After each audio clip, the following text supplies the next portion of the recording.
Welcome back to Where is the Money? Where is the money over there at Cracker Barrel? Everything is going kind of crazy over there, so the company has been struggling for a while. So the new CEO came in with some major changes, and not all the changes have been received well. So they changed the design of the stores and then went over to the logo. Now the logo change is what got the most amount of backlash.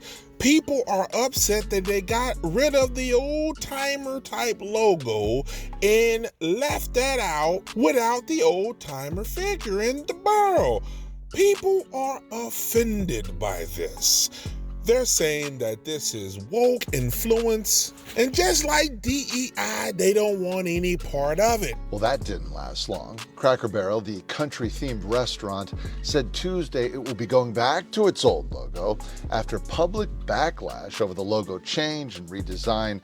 They basically took the famous barrel and old-timer figure off that new design. This is a restaurant like many others that's been hurting. They debuted several newly remodeled restaurant locations last year, swapping the old country store look for a more modern Southern country theme.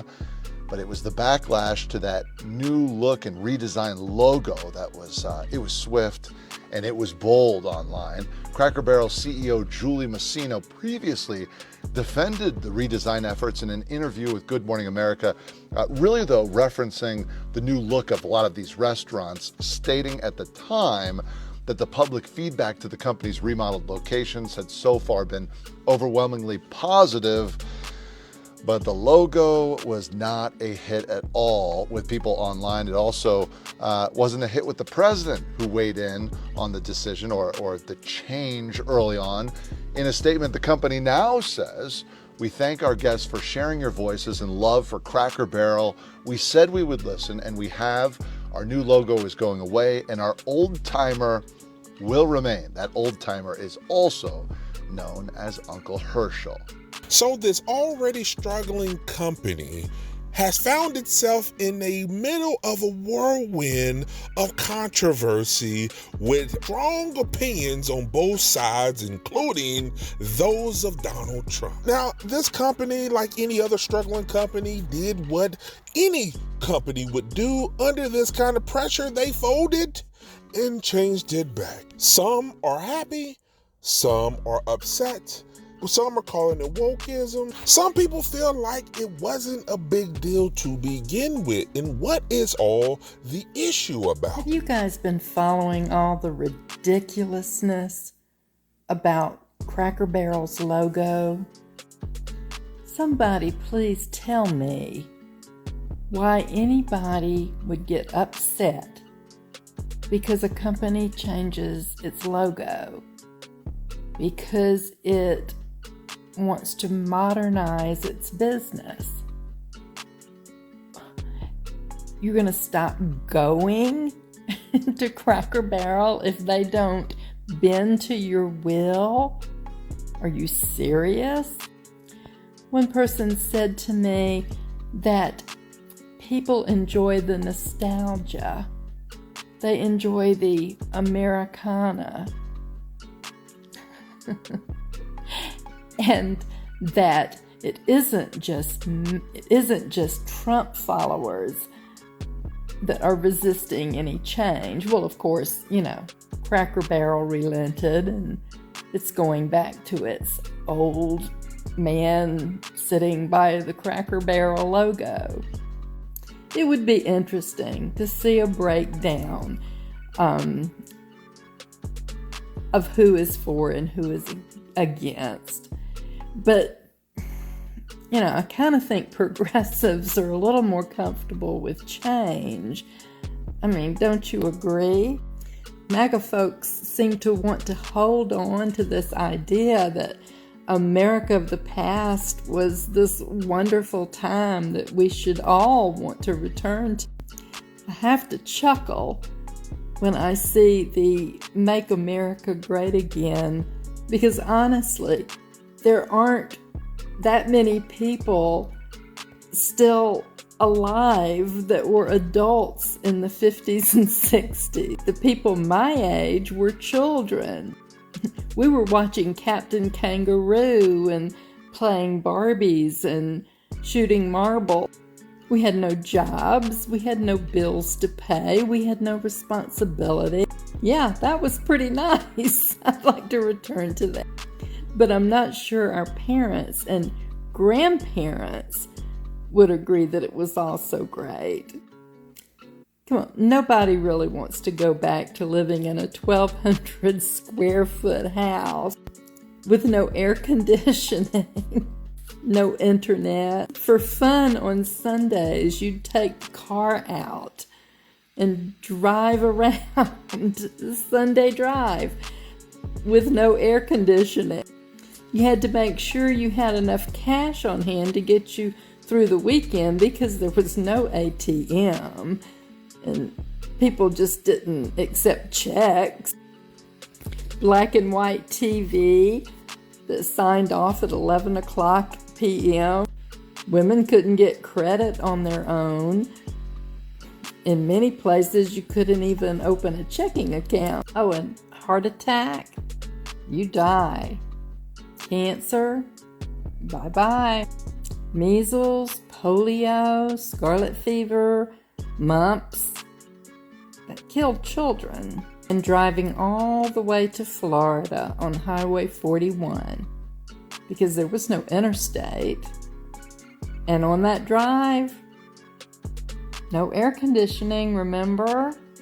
The drive back was even more fun. No air conditioning and sunburn. Lots of grouchy kids in the back seat. He's touching me. You needed a vacation to recover from vacation. And if you were a person of color taking that trip, well, you didn't know if you were going to find a motel or a restaurant that would even accommodate you. Ah, the nostalgia.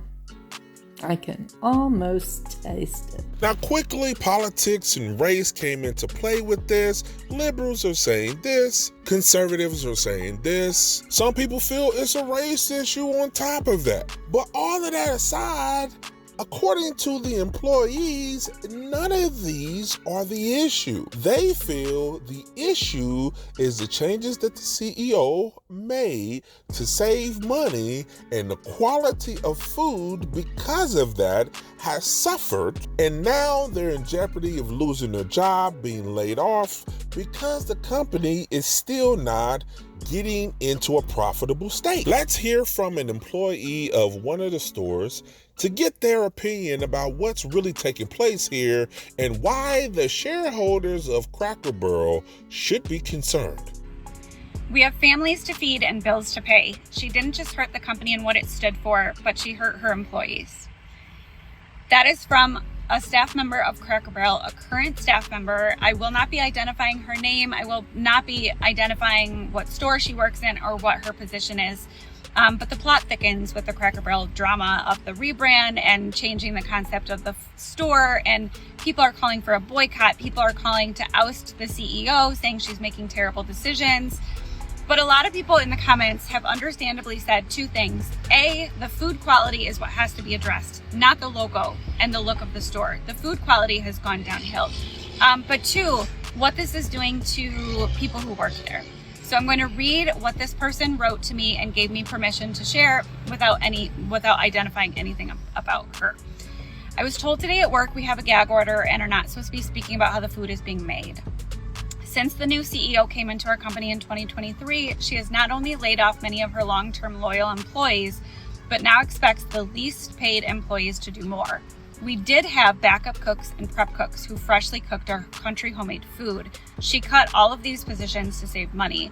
Now our food is like fast food. It's all frozen in a bag off of a truck. We're basically turning into a fast food restaurant. Us Cracker Barrel employees are the ones suffering. We have families to feed and bills to pay. She didn't just hurt the company and what it stood for, but she hurt her employees. The employees are the face of the company. Since she came into home office, we get treated differently. They expect so much out of us, but we're lucky to get 20 hours a week. We used to work 40 hours a week, no problem. Now it's fighting for hours as I hire more servers and less cooks for the back of the house. The cooks do a 7-person job and us servers are replaceable in an instant. It doesn't matter how long you've been with the company, we're all in fear to lose a job we once all loved so much. Today alone at our store was the slowest we've ever seen it. This time of year, we're slow, but not that slow. I was at work from 7 o'clock to about 12:30 and only made $54. The CEO always wants us to push take-home meals. If you don't sell enough take-home meals or shareables, your hours will be cut. They make sure you don't get over 32 hours a week so they don't have to offer you health insurance. We are all financially suffering. Women who have been here more than 35 years have never seen it this bad. The CEO has not listened to us, the face of the company, nor our valued customers. Managers said today to all of us employees not to speak about our store on social media.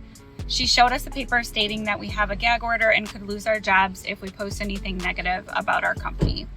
And high volume stores are on the list for remodels. Thank goodness we're in a smaller town, so we're kind of bottom of the barrel. Employees are overworked and underpaid, even the management. Management used to have more help, but the CEO took those positions away to save money. So this is a broader effect. Like, this doesn't just impact, the people who are just choosing not to go to the store. This is people who have jobs and families to feed and bills to pay. So what is the solution here? Do people continue to boycott it because the food is terrible? Do we try to support it for the sake of the employees? But I think ultimately the board is going to have to make some tough decisions. A lot of people are calling to oust the CEO. So I don't know, what would you do in this situation? I would love to hear in the comments.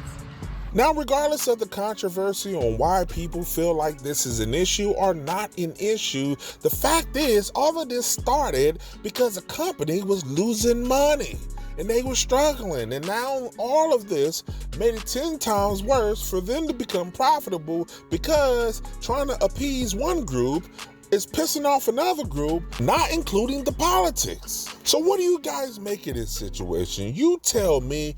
Put your comments below. Let's talk about it. This is Where is the Money? Talk to you soon.